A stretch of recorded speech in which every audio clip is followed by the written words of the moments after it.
Oi pessoal, tudo bem? Marcelo Amaral novamente. Hoje na nossa aula nós vamos tratar de um outro item da auditoria de vendas, tá? Que é a auditoria da equipe, né? Da força de vendas que a sua empresa possui atualmente.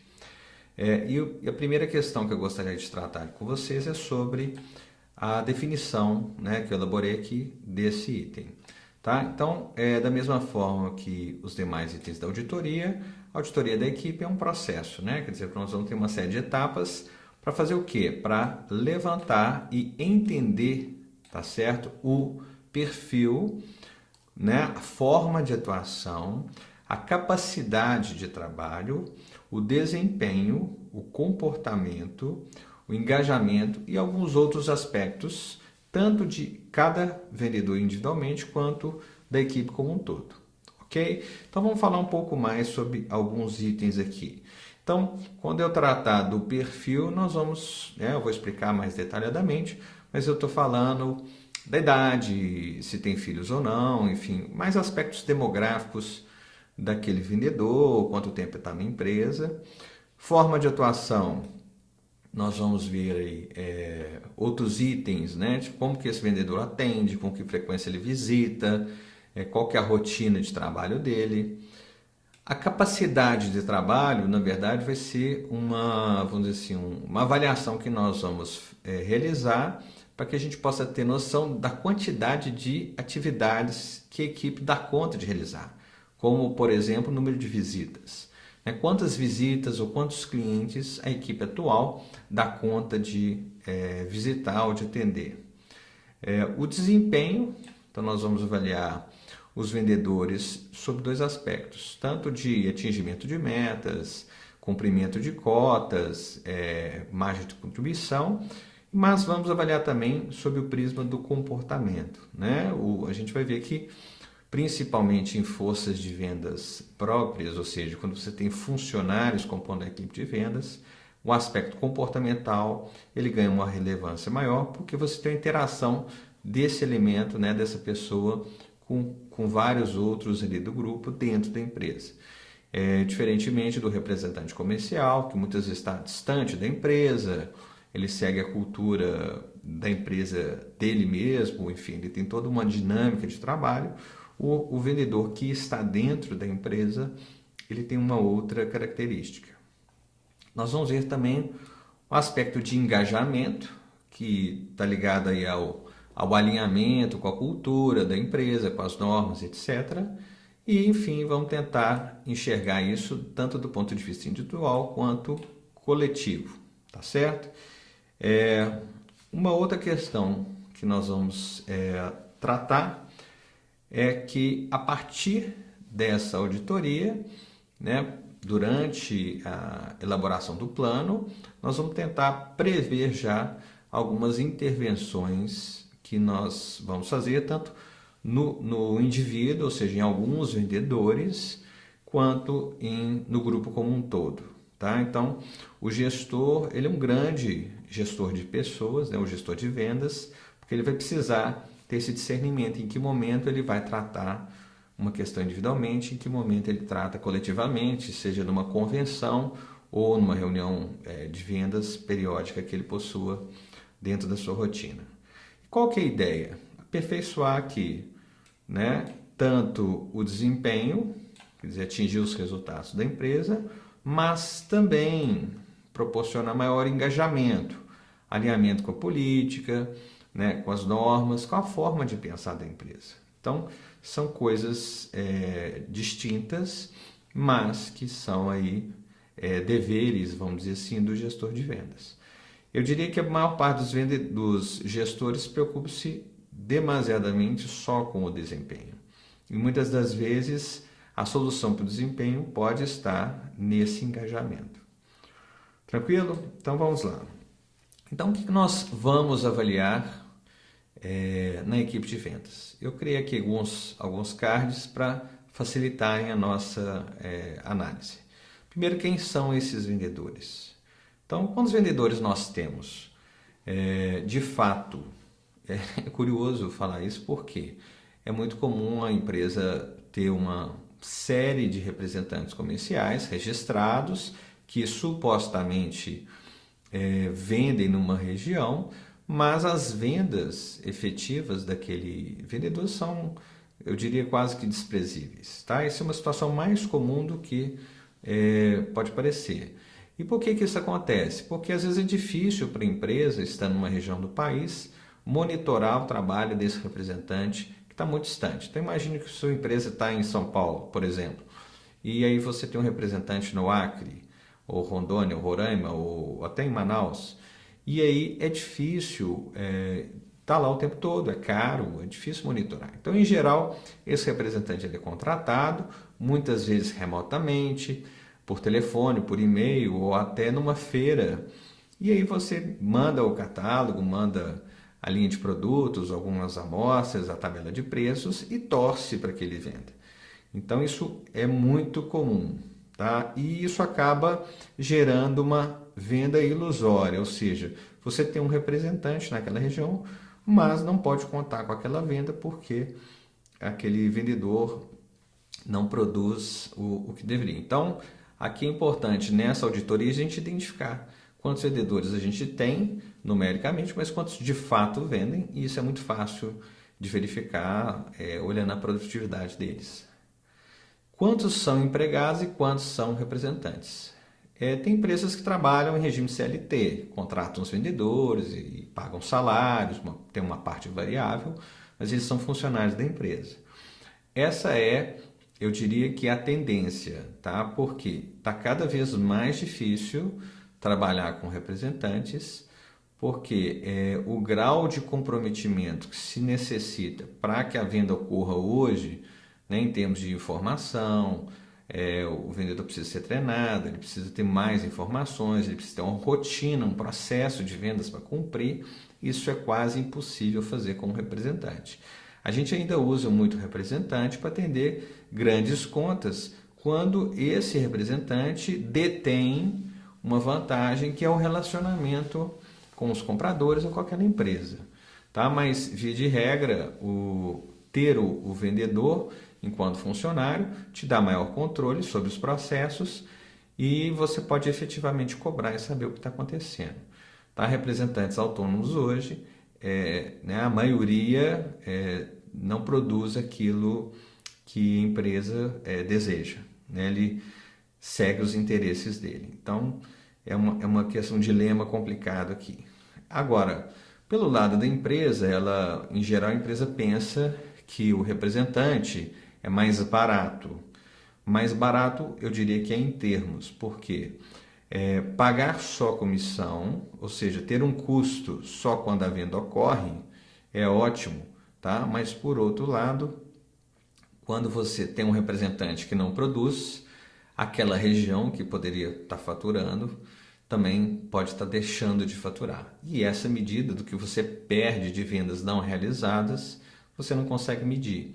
Então essa conta ela é feita de uma maneira meio equivocada. Tá? Se você contabilizasse as vendas potenciais que você perde na região, possivelmente você poderia rever a sua decisão entre ter representantes e ter vendedores. Qual que é o perfil demográfico desses representantes? Então, qual a idade, escolaridade, estado civil, filhos? Isso faz diferença? Faz. Porque isso interfere na rotina, né? Na capacidade dele se deslocar, o tempo que ele fica fora de casa, né? A necessidade financeira dele. Qual o perfil econômico? Né? Quanto que ele ganha? Quanto que sua empresa proporciona para esse vendedor? É curioso que essa é uma conta também que as empresas não fazem. Muitas das vezes elas acham que, principalmente no caso do representante, que ele ganha muito. Então, na hora que você pega um representante que vende, vamos supor, 100 mil reais por mês e ele ganha 5% de comissão, então ele ganharia em tese 5 mil, mas ele não ganha 5 mil. Né? Quase de 15% a 20% do que ele recebe já fica no imposto da nota fiscal que ele tira. Aí ele tem que pagar gasolina, viagem, hotel, etc. No final das contas, deve sobrar para ele aí metade desse valor. Então, na hora que você contabiliza os custos que esse vendedor tem, você vai ver que às vezes não vale a pena para ele estar representando a sua empresa. E é o que eu falei de uma venda de R$ 100.000 com uma comissão de 5%. Aí você pode pensar, mas ele tem outras representadas. Tá, ele tem outras representadas, mas elas têm o mesmo raciocínio, né, que em geral os outros gerentes têm. Então você tem que pensar o seguinte: qual que é o valor mínimo de comissão que justificaria para uma pessoa normal, vamos dizer assim, me representar? Né? Ela precisaria ganhar R$ 2.500 líquido, ok, então ela precisa ganhar de comissão R$ 4.000, R$ 5.000 por mês, que vai dar aí R$ 100.000 de faturamento mensal, para que eu pudesse falar que eu tenho de fato um representante. Então essa conta ela precisa ser feita. Tranquilo? É importante perguntar para o vendedor qual que é a expectativa dele de ganho. Equivocadamente a gente às vezes seduz o vendedor prometendo ganhos que ele nunca vai ter. Então isso é muito comum, por exemplo, para vendedores do mercado imobiliário, né, corretores. Então quando uma imobiliária vai contratar um vendedor, né, para ser corretor, ela fala: pois é, aqui nós temos um corretor que ganha 20, 30, 40, R$ 50.000 por mês. Ela só esquece de falar que ele é igual, né, um atleta de sucesso. Ele é 1 em 1.000, em 10.000, em 100.000. Então é importante trabalhar com a realidade. O que na média vendem? Você pode falar, seria mais interessante falar: olha, eu tenho aqui 100 vendedores. Dos 100, 20 ganham mais de R$ 10.000 por mês. Os outros 50 ganham entre 5 e 10 e o restante ganha menos de 5. Então, tente ser realista em relação a isso para poder fazer um bom pacto, né? Um bom contrato com esse pessoal. Ok? Mas se você tiver, vamos dizer assim, vendedores empregados, funcionários da sua empresa, isso pode ser um pouco diferente. Bem, vamos então ao segundo item. Onde estão esses vendedores? Né? Quando eu pergunto para onde estão, quero saber como que eles estão distribuídos geograficamente, eu quero saber qual que é a cobertura geográfica que eles têm em relação ao potencial da região. Esse é um ponto que nós já tocamos em outra aula, mas mais uma vez volta à tona. Eu tenho que comparar a região do vendedor não com a região que ele quer vender, né, ou que ele já vende, mas com o potencial da região. Ou seja, quem determina onde quer vender é a empresa. E aí ela vai buscar vendedores para ocupar aquelas regiões. Agora, quando a empresa, o gestor não faz o para casa, ou seja, não define aonde ele quer vender, ele vira refém da boa vontade ou do roteiro do vendedor. Tá? Então, assuma o controle da região, não deixe isso por conta do vendedor não, porque ele vai ser direcionado, obviamente, pelos interesses pessoais dele. Ele não tem tanto compromisso com seus interesses, não. Por que isso acontece? Por que essa distribuição? Ela foi herdada? A empresa sempre adotou? Então, eu devo sempre questionar essa distribuição, rever isso a cada ano para poder ir melhorando o resultado. Quais as dificuldades para preencher as lacunas? Marcelo, ok, ótimo. Eu tenho uma região ali que tem 30 cidades e o vendedor só faz 25. E eu não consigo um vendedor para fazer 5 cidades. Então, talvez a sua distribuição não tenha que ser por cidades. Talvez você possa ter 2 representantes, cada um visitando as 30 cidades, ou 2 visitando 15, ou até 2 visitando todas as cidades, mas canais diferentes. Enquanto um visita supermercados, o outro visita grandes redes, ou visita papelarias, enfim. Você tem que achar uma fórmula para equalizar o seu interesse com os interesses da equipe de vendas. Tá? Não pode nunca suplantar os interesses da empresa só para agradar o vendedor ou ser vítima do roteiro do vendedor. Bem, um terceiro item que nós vamos tentar analisar é o que esses vendedores vendem. Isso é complicadíssimo, porque a indústria gasta, principalmente a indústria, muitas vezes uma fortuna para desenvolver um produto, um projeto, etc. E às vezes você cai na mão do vendedor e ele simplesmente vai: isso não vai vender. Ele quase que decreta uma sentença de morte para o produto sem nenhuma base racional para fazer isso, simplesmente pela uma visão geral que ele tem. E como é ele quem está em contato com o mercado, muitas das vezes ele se sente o detentor de todo o conhecimento do mercado. Porque eu estou ali na prática, eu conheço o cliente. Isso também não é muito verdade, não. Tá? Muitas das vezes o vendedor tem uma visão simplória, muito reduzida do potencial do produto. Eu já vivenciei várias situações em que isso aconteceu, que você não tem uma venda de um produto, aí você divide a linha, coloca uma linha para uma outra equipe e vender, e o produto vende. Então, muito cuidado para tomar decisões de produto só com base na opinião dos vendedores. Bem, quais produtos nós vendedores estão vendendo mais? E por quê? Em geral, se vende mais o que é mais fácil, né? O que é mais fácil e mais barato. Quer dizer, tudo aquilo que os clientes querem e tem um preço bom é vendido. Quer dizer, então, na verdade, não tem muito esforço de vendas. O produto é comprado e não é vendido. Quais produtos nossos vendedores não estão vendendo bem? E por quê? Às vezes ele não tem interesse, dá trabalho, é uma argumentação técnica, ele perde tempo vendendo. Então tem que entender na prática. E como é que a gente descobre isso? Indo com o vendedor visitar. Tá? Tem que tirar a bunda da cadeira e rodar com o vendedor para entender por que não vende. Muitas das vezes ele não tira nem o catálogo da pasta.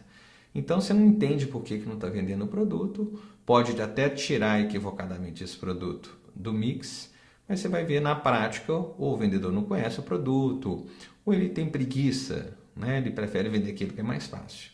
Tá? E isso é natural, qualquer pessoa faria da mesma forma. Ninguém quer mais trabalho por menos, né, recompensa. Então, agora para a empresa isso pode fazer uma grande diferença. São os principais produtos concorrentes na visão deles? Isso é importante também porque quando você faz esse tipo de pesquisa, você vê que cada região tem um produto concorrente diferente. Enquanto isso é diversificado, é ótimo, né? Não tem ninguém que é hegemônico, alguém que domine o mercado. Então, nós temos vários concorrentes regionais, principalmente no Brasil, que é muito grande, que vale a pena investigar. Tá? Então, nos concentre só nas marcas conhecidas, né? Nos produtos que você já conhece, na região da fábrica ou da empresa que você está vendendo. Procure saber dos vendedores para quem eles perdem negócios. O que eles sugerem para novos produtos? Isso aqui eu sempre pergunto, tanto para vendedores quanto para clientes. Né? Quais outros produtos deveriam entrar em linha? Agora aqui eu tenho que ter um cuidado, porque o custo para o vendedor ter mais um produto em linha é zero. Né? Para ele é mais um item no catálogo. Então ele vai te pedir o produto, olha, tem que colocar isso no mix, isso aqui é muito interessante, se tiver eu vou vender para caramba. Aí você vai lá, desenvolve o produto ou importa, coloca para vender. Ele fala, não, o produto é bom, mas o preço está caro.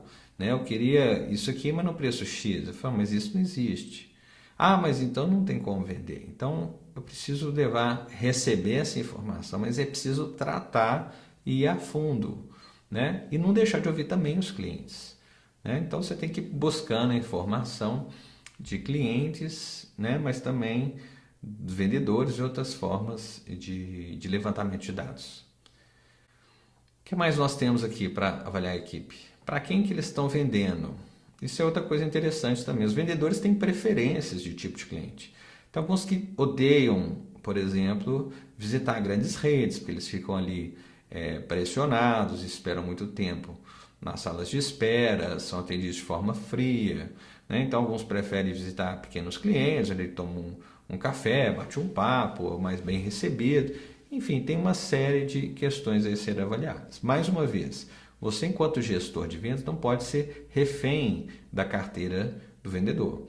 Você tem que fazer o para casa e levantar quais são as contas dos clientes que você quer visitar, quais os segmentos e ver se aquele vendedor tem perfil ou não. Então, eu costumo muito estabelecer, né, nos projetos de intervenção comercial equipes diferentes. Então, eu tenho uma equipe para estar, por exemplo, varejo, eu tenho uma outra equipe que visita grandes contas, uma pode ser representante, outra pode ser funcionário. Enfim, você tem que pensar nos clientes e depois pensar então nos vendedores. Olha, eu quero atender esses clientes. Qual que é o tipo de vendedor ideal para atender esse tipo de cliente? Então nós vamos aqui questionar para quem que eles estão vendendo, para quais canais, segmentos, qual porte de clientes, volume que eles vendem e assim por diante. Quantos clientes de cada tipo esses vendedores atendem? Então aí a gente vai comparar o que ele atende com a região, mais uma vez voltando ao potencial da região. Então imagine você estar numa região que tem muita casa agropecuária e o vendedor só visita supermercado. Então imagine que você venda, sei lá, uma ferramenta que poderia ter uma grande saída no canal agropecuário e ele simplesmente não visita esse canal porque ele vende o seu produto, mas ele representa uma outra indústria que é de alimentos. Então ele não tem muito interesse em abrir um outro canal. Então, mais uma vez, o vendedor é guiado pelo interesse pessoal dele, não pelo interesse da empresa. Então, cabe a você, gestor, cobrar dele e definir quais canais você quer que ele visite.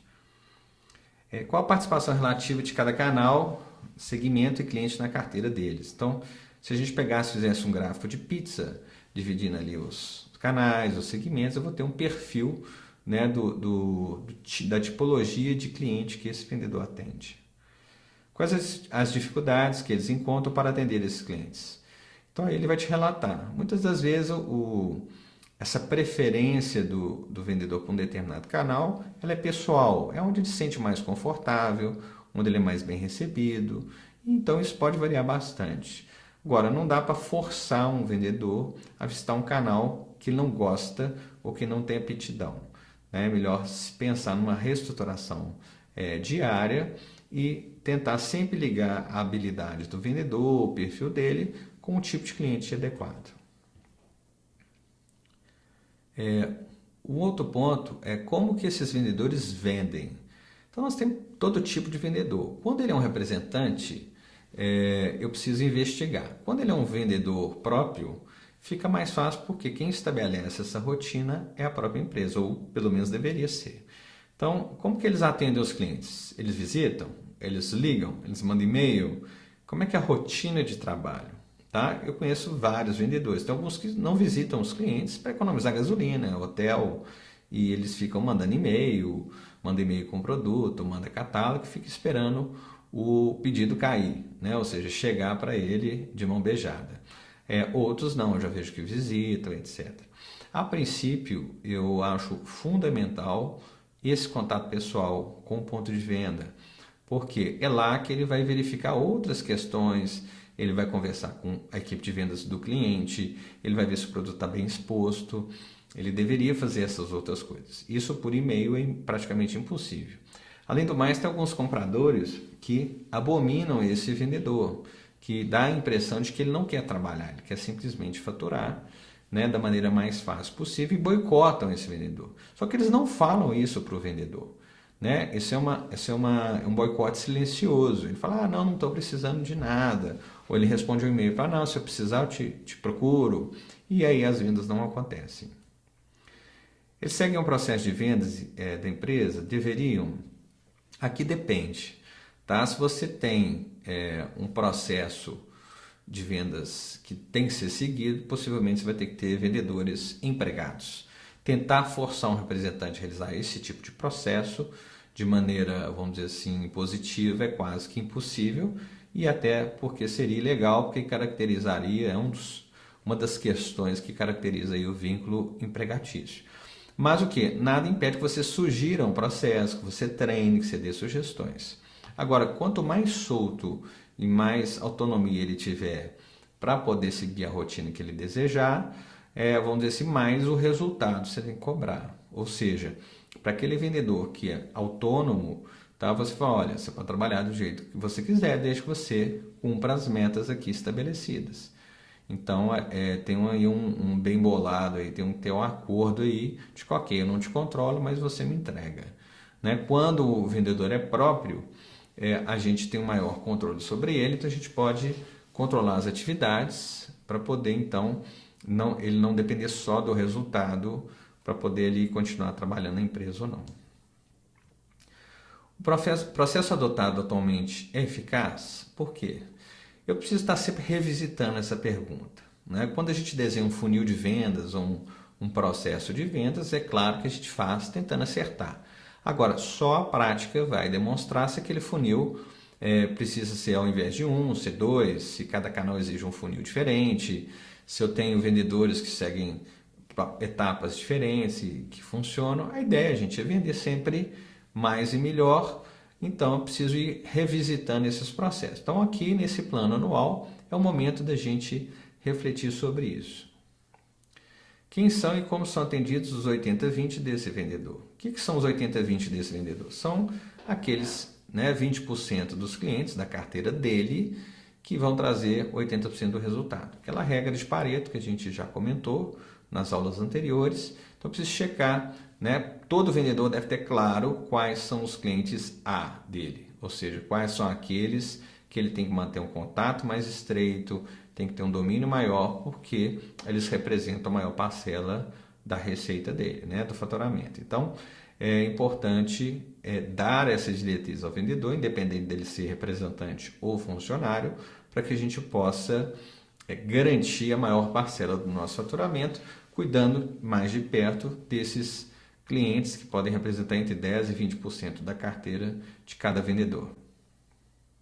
Quando vendem, quer dizer, qual a frequência com que esses vendedores visitam ou atendem, porque nem sempre o atendimento é só visita, cada tipo de cliente.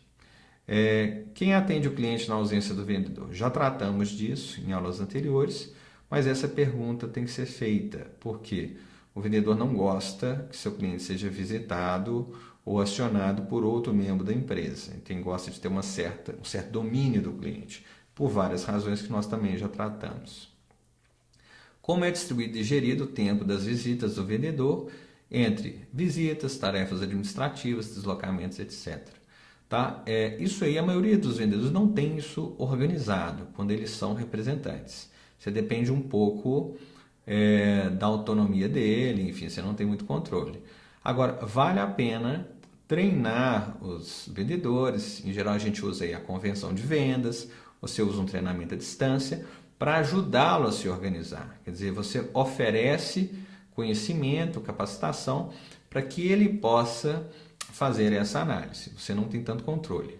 Agora, no caso dos vendedores próprios, aí não, você pode sim ter esse controle, tá? A gente usa vários softwares para fazer isso. Eu atualmente uso você pode usar o Salesforce, você pode usar o Pipedrive, você tem vários, o Highrise, enfim, você tem vários softwares que controlam o nível de atividade dos vendedores. Você pode, inclusive, controlar o tempo que eles gastam para fazer cada tarefa.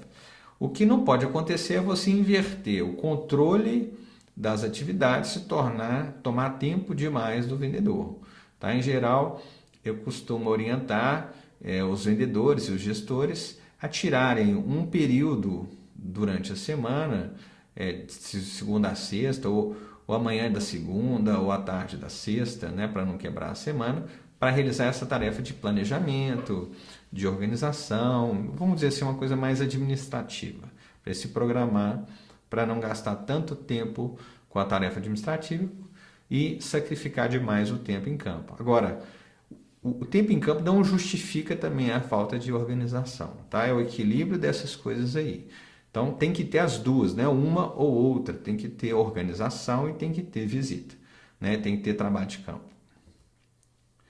O que eles acham dessa distribuição atual? Ou seja, quando, vamos dizer assim, a gente faz esse mapeamento do tempo que ele gasta com as atividades, qual que é a opinião do vendedor? Falou, seu fulano, você acha que você está gastando tempo suficiente em campo, visitando os clientes? Você acha que você está gastando tempo demais preenchendo formulário? Você acha que está gastando tempo demais em treinamento? Enfim, eu tenho que tentar puxar a opinião dele para poder, então, fazer a intervenção. E você pode, às vezes, descobrir que tem vários tipos de vendedores, alguns lidam bem com essa questão, outros não.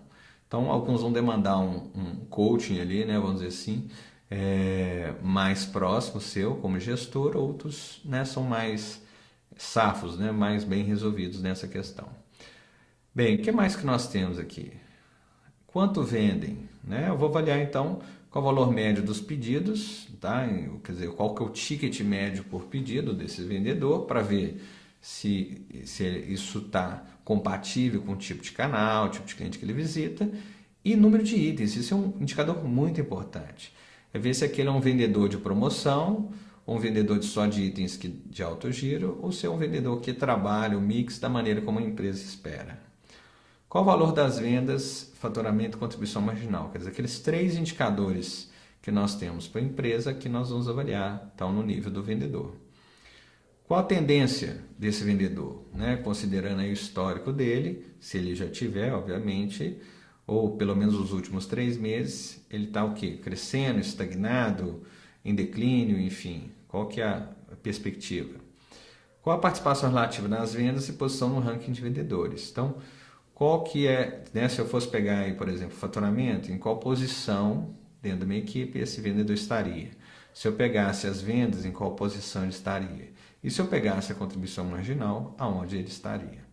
Tá? Você pode fazer outros rankings, ranking de positivação de merchandising, rankings de, sei lá, satisfação dos clientes, enfim, você pode criar vários rankings. Agora, cuidado com a exposição dessa informação e da forma como ela é utilizada, porque jamais a gente deve constranger o vendedor, tá? Não só pelo aspecto humano, né, dessa questão, mas pelo aspecto legal também. Tá? Isso pode trazer dores de cabeça. Agora, incentive e divulgue sim os resultados positivos. Quer dizer, ao invés de falar dos 3 que não bateram o metro, fale dos 3 que bateram e por que bateram.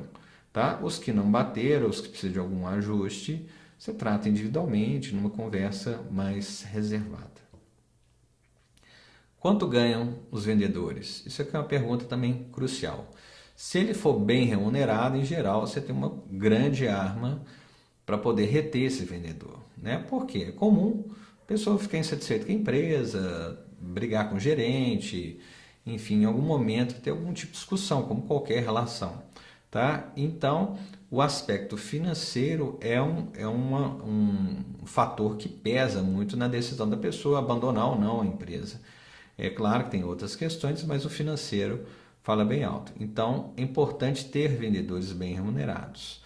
Tá? Então, eu me preocupo muito em fazer o vendedor ganhar dinheiro, em pensar em formas, né, até para definir mix, áreas e canais, porque se não justificar o ganho, dificilmente você consegue construir uma equipe. Esses vendedores possuem outras fontes de renda, como outras representadas, também é uma pergunta importante, né, para saber se ele tem de onde tirar outros recursos, se ele tem outras representadas, se ele ganha mais lá ou aqui. Então eu preciso saber se eu sou a primeira pasta, né, que a gente costuma falar aí na prática, sou a primeira pasta, a segunda, a terceira, ou eu sou uma representada irrelevante para ele. Quais gastos são pagos pelos próprios vendedores? Isso aqui mais no caso dos representantes, mas o que eles pagam? Hotel, você tem noção de quanto custa uma hospedagem num hotel na região que o seu vendedor frequenta? Você tem noção de quanto gasta, né, de combustível para rodar uma praça ou fazer um determinado roteiro? Então é importante levantar isso para ver se vale a pena realmente vender para a sua empresa. Qual o regime de pagamento da remuneração? Eu pago a comissão na venda, no faturamento ou na liquidação. Então imagine só, você contrata hoje um representante, você paga na liquidação. O seu prazo médio de vendas, vamos supor, é 90 dias. Então o cliente vai pagar dali a 90 dias. Então esse vendedor só vai ver a cor do dinheiro de alguma comissão dali a mais ou menos 4 ou 5 meses. Então, você tem que pensar se isso é viável, né, para a empresa, se é atraente. Então você tem que sempre considerar e pensar também como vendedor, né? Pense no lado dele. Se você conseguir atender bem o lado do vendedor, você vai conseguir formar uma equipe de representantes. Se não, né, se isso não for possível, você tem que pensar seriamente em ter vendedores próprios, porque o vendedor, vamos dizer assim, autônomo, o RCA, ele só vai ficar realmente se ele conseguir ganhar dinheiro com o seu negócio. Estão satisfeitos com a remuneração? Essa é uma pergunta polêmica, mas é importante saber qual que é o nível de expectativa, até para nivelar. Vamos supor que o representante ganha 5 mil por mês, tem uma expectativa de ganhar 10. Então cabe a você, quando diz, olha, 10 aqui é difícil de você ganhar. Então talvez seja melhor você procurar ter uma segunda representada, ou pensar de uma outra forma, ou até procurar um emprego. Tá? Porque a pior coisa é ter alguém insatisfeito. E a melhor coisa para ter alguém, para tratar essa insatisfação, é puxar para a realidade e tentar discutir com essa pessoa a viabilidade daquela receita. Como que eles nos veem? Quer dizer, qual que é a relação que eles têm mais, vamos dizer assim, emocional, comportamental com a empresa? Né? Eles têm uma boa imagem da nossa empresa, eles eles estão satisfeitos, né, com os produtos que estão vendendo, com os serviços, gostam da empresa, estão alinhados, como que eles se relacionam com os outros departamentos, como é que eles veem, né, o desempenho desses outros departamentos, como nos veem em relação à concorrência, quer dizer, nós somos bons em determinada coisa, mas e em relação ao concorrente? O concorrente é melhor, é pior ou é equivalente? Então, é perguntar para eles quais são os pontos positivos e negativos que eles percebem na empresa para a gente tentar captar aí essa visão deles, ok? Essa matriz nós vamos utilizar para várias coisas, para tomar decisões, né, em relação à equipe de vendas, é claro. Então, nós vamos ter aqui no eixo vertical o vetor desempenho do vendedor, tá? Ou seja, eu vou avaliar como que esse vendedor está em relação ao que eu espero dele de fatores quantitativos, cobertura de meta, atingimento de metas de faturamento, de cobertura geográfica, enfim, itens, vamos dizer assim, de desempenho mais quantitativos, mais objetivos. E eu vou definir uma linha aqui, vamos dizer assim, para falar se esse vendedor está abaixo dos padrões, dentro dos padrões, ou se ele excede os padrões. Essa linha não é necessariamente a metade, tá, desse eixo. Eu posso ter numa escala que vai de 1 a 10, eu posso ter uma linha, né, de corte de 8, 9, 7, 6, como se fosse uma média que eu espero daquele vendedor. Tranquilo? Bem, e no outro eixo eu vou ter a questão do comportamento do vendedor, né? Como que ele está em relação ao comportamento. E da mesma forma eu vou definir, olha, a minha régua, ou minha linha de corte, para definir se um vendedor está abaixo, dentro, ou se ele excede os padrões, vai estar aqui, vamos supor, no número 7 ou no número 8, ok? Bem, e aí o que nós vamos fazer? Então nós vamos começar aqui depois de fazer, obviamente, o exercício, aplicar a planilha, quantificar o score, né, os scores, quer dizer, as notas desse vendedor, você vai chegar a um conjunto de 2 números que vão dar a posição desse vendedor. Então, vamos ver aqui um exemplo. Então, eu tenho aqui o João. O João, então, é um vendedor que excede os padrões de desempenho, mas está abaixo, né, no que tange aos aspectos comportamentais. Então, possivelmente é um bom vendedor que, pelo fato de vender muito, ele não segue as regras da empresa, briga com outros departamentos, enfim, ele cria um certo tumulto dentro da empresa, o que pode ser muito prejudicial se ele é um representante e mais ainda se ele for um funcionário, porque ele cria uma referência muitas vezes negativa de que, dando resultado, você pode fazer qualquer coisa dentro da empresa. Tá? Tem que ter muito cuidado com esse tipo de comportamento.